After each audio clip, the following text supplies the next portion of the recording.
Yes, folks, hello, welcome once again to MoDXtra Games and Collectibles. I'm Chris, this is my channel. Absolute pleasure to have you with me here today. And as we step into 2026, it's time to look forward into the new year. And do you know what, folks, there's more to me than just G.I. Joe Classified series reviews on this channel. There are other things that I'm looking forward to, other things I'm anticipating, other things that I'm keeping an eye on in the up and coming year. So here, for your viewing pleasure, are 5 things that I have got a sense of anticipation about, that I'm excited about, or want to know more about at the very least coming up in the year of 2026 in the world of adult toy collecting. Let's get into it. And I'm going to kick things off here with the Mattel DC adult collectibles line, or the hoped for, wanted, desired adult collectibles line. We know it was heavily reported back at the time that the contract renewals came up and Mattel picked up the DC contract and took it off the likes of McFarlane that it was coming. It's not coming as soon as we thought. There was some comments and some further news coverage around the summer, some stuff that Todd McFarlane said during the San Diego Comic-Con about when it was going to happen, when the transition was going to take place, all that kind of good stuff. The leading theory is that it's going to be the kind of younger toy lines that are going to switch over sooner rather than later, and then later on in the year we'll start to see the adult collectible stuff come through. There are many folks, myself included, who are highly anticipating a 6-inch or a 7-inch or, you know, 1/12 scale or 1/10 scale action figure line that's going to pick up where DC Multiverse left off. Although I'll be clear, it's not been fully confirmed. I mean, they reference adult collectibles in the press release, but that's all we know at this moment in time. So this is what I'm keeping an eye on for sure. Big DC fanboy here. Got lots of particularly 90s and noughties DC nostalgia. Used to read it very heavily through my teenage years, and so I'm keeping my eye on this one. I've just a massive sense of anticipation for what might be happening in the Mattel DC space. What scale is it going to be? What's it going to look like? What's the kind of design ethos going to be? The design kind of language of any adult collectibles? Will there be actual action figures, or will it be articulated statues, or will it be just statues, or, you know, what's it going to look and feel like? What's the entry point? How are they going to cater to the broad selection of DC fans, you know, comic book fans, animated series fans, Snyderverse fans, Gunverse fans, and all other sorts of stuff in between, you know, video games, etc. What's it gonna be? What is it gonna be? What's it gonna look and feel like? I need to know the tangible facts about this. I'm so sat here in a sense of kind of edge of my seat anticipation. And please, oh please, Lord, please don't make it a massive disappointment. You know what I mean? A huge disappointment. So yeah, absolutely. 2026 is the year that we should hopefully start getting more news, more information, maybe even our first sight of what the Mattel DC new contract is going to look and feel like for adult collectors, and we'll know whether there's going to be things like an action figure line. Next on the list, folks, we've got the Nacelle Star Trek line. I did a little video about this line way back when Wave 1 was released, had a look at the renders, you know, talked about what I liked, what I disliked, or what I was anticipating or not anticipating around it. I didn't kind of move on to talk about Wave 2 or even subsequently Wave 3 and Wave 4, which has been announced now.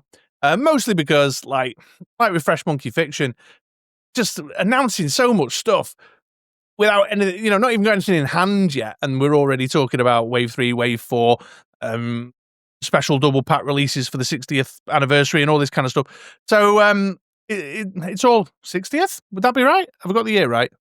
I don't know. I think there's some anniversary that they were going to do a double pack for anyway. In any case, I'm in the weeds. Get back on track. So, I'll admit, in that video, I was a little bit discouraged. I was a bit discouraged and a bit critical. I felt like some of the obscure character choices was a bit of an interesting way to put your first foot forward of a brand new line. And I kind of get the philosophy of what they're doing over there at Nacelle, but I didn't feel like it was a good out the gate start. And then when it was kind of characters that were, you know, your main cast characters, they were in outfits, costumes, designs from a single obscure episode or from a movie appearance or something, rather than giving us the good, solid, classic look, you know, kind of stuff. However, that said, it's still on my anticipated stroke keep an eye on list. Because as you can see here, Wave 3 has been announced, and Wave 3, we're looking at a good original series, bridge crew, Spock, Uhura, Captain Kirk, Chekhov, the whole gang's there.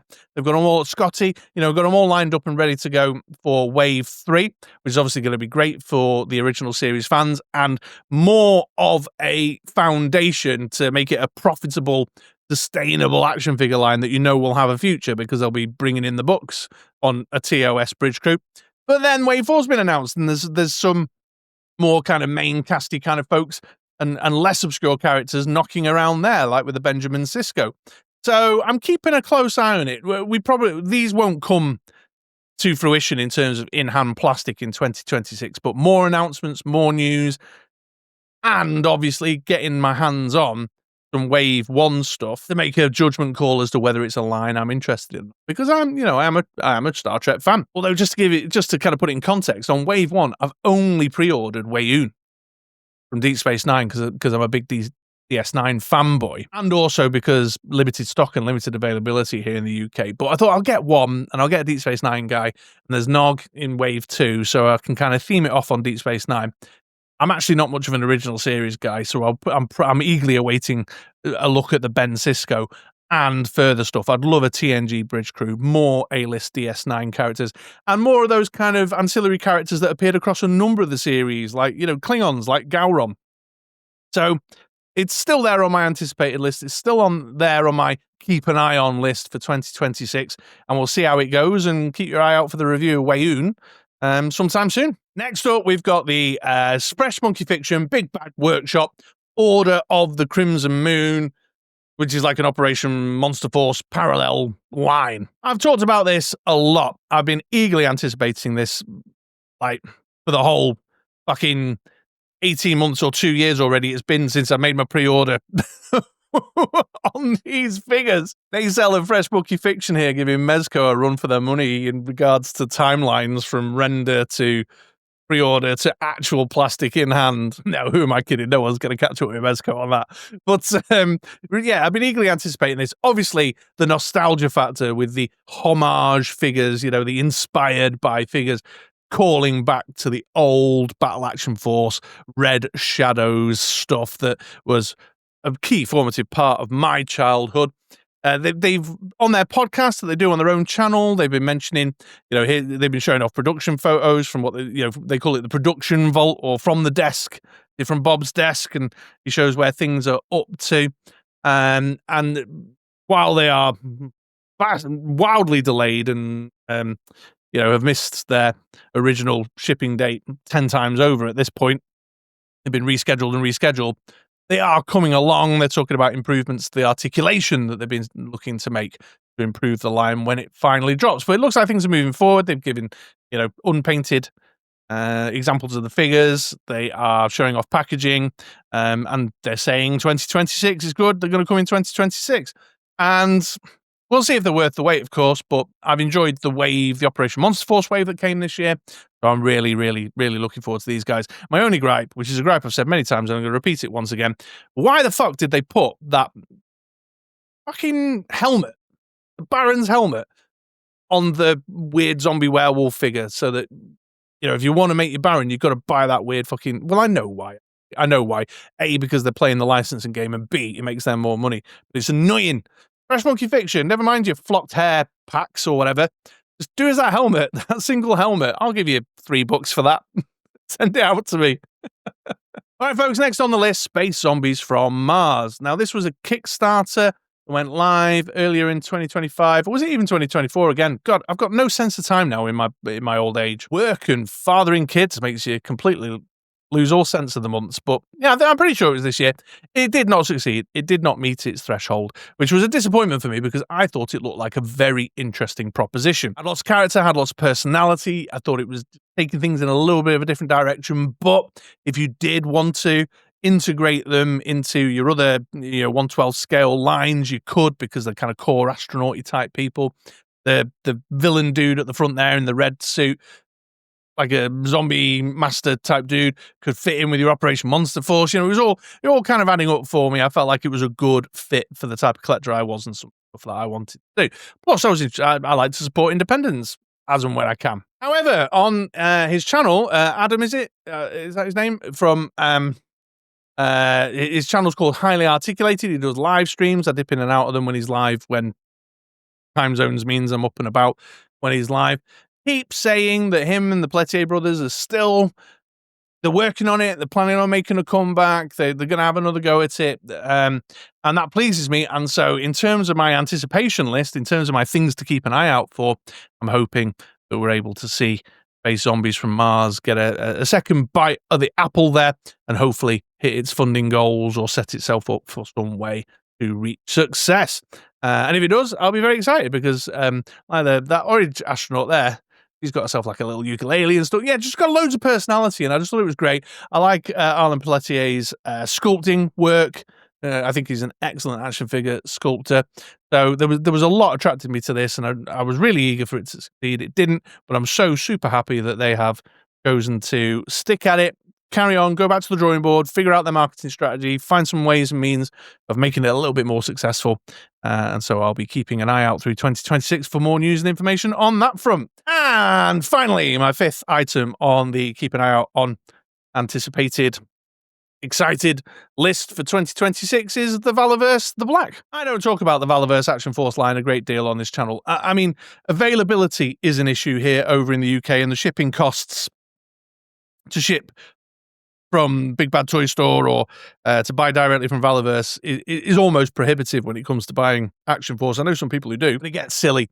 It's the same with Skeletron, actually. I've got my eye on that, on their recent releases, and I'm like, oh, I don't want to pull the trigger on it, but by the time I get through to the checkout and it gives me the shipping's almost as much as the figure itself, like doubling the cost. And it's just, folks, you've got to do better at organizing and sourcing international partners where you can, cater to audience members like me. Anyway, so that's the reason, really.